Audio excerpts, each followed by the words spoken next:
इस साल अप्रैल के आखिरी हफ्ते में टाइम्स नाउ ईटीजी के सर्वे में किए गए एक सर्वे में पूछा गया था कि क्या विपक्षी एकता पीएम मोदी को 2024 के चुनावों में रोक सकेगी। इस सवाल के जवाब में 49% लोगों ने माना था कि संयुक्त विपक्षी भी पीएम मोदी को हराने में कामयाब नहीं हो पाएगा, तो वहीं 19% लोगों का मानना था कि शायद संयुक्त विपक्ष बीजेपी को कुछ हद तक टक्कर दे पाएगा, तो वहीं 17% लोगों ने कहा था कि यह सही है कि संयुक्त विपक्ष बीजेपी को एक हद तक चुनौती दे सकेगा, तो वहीं 15% लोगों ने इस पर कोई भी टिप्पणी करने से इनकार कर दिया था।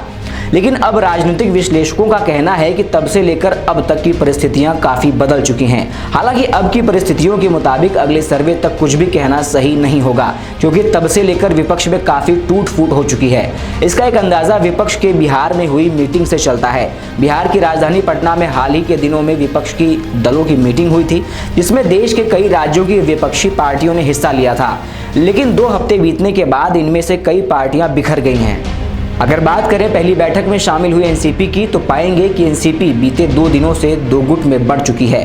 तो वहीं कभी नीतीश कुमार के साथ मिलकर विपक्षी एकता की कल्पना को धार देने वाले बीआरएस पार्टी के प्रमुख और तेलंगाना के सीएम केसीआर के सुर बदले हुए हैं। जिस दिन पटना में विपक्ष की मीटिंग हो रही थी, ठीक उसी दिन केसीआर के बेटे देश के गृह मंत्री अमित शाह से मुलाकात कर रहे थे।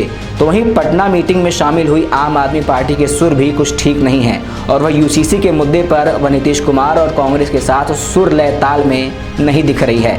ऐसे में हर दिन बदलती हुई तात्कालिक परिस्थितियों में विपक्ष 2024 के चुनाव में बीजेपी को कितनी चुनौती दे पाएगा, यह कहना बहुत कठिन है। लेकिन कांग्रेस कर्नाटक को जीतने के बाद से काफी उत्साह में है और उनके नेतृत्व का मानना है कि वह बीजेपी के अंदर की कमजोरियों का मध्य प्रदेश, राजस्थान और छत्तीसगढ़ विधानसभा चुनाव में लाभ उठा सकेगी।